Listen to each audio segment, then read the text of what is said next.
rauhoittavia ajatuksia vaikeisiin hetkiin. Kun kohtaat vaikeita tunteita, ahdistusta, stressiä tai jopa kriisin, mieli voi helposti jäädä kiinni pelkoon, huoleen tai ylikuormitukseen. Näissä hetkissä on tärkeää pysähtyä ja tarjota itselleen lempeyttä ja turvaa. Voit valita seuraavista rauhoittavista lauseista jonkin, joka tuntuu sinulle sopivalta juuri nyt, ja voit toistaa sitä mielessäsi. Olen turvassa tässä hetkessä. Voin hengittää yhden hengityksen kerrallaan. Tämä tunne on väliaikainen. Selviän tästä. Minun ei tarvitse tehdä kaikkea juuri nyt. Olen vahvempi kuin miltä tällä hetkellä tuntuu.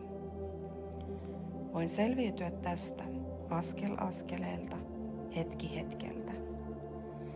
En ole yksin, tukea on saatavilla, jos tarvitsen sitä.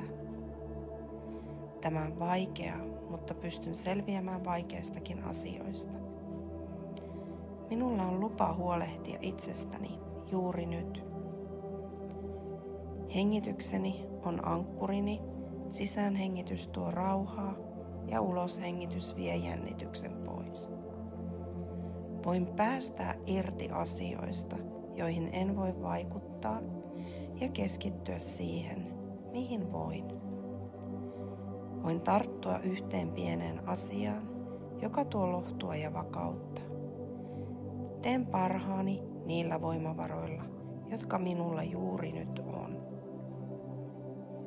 Olen selvinnyt vaikeista ajoista ennenkin ja selviän tästäkin.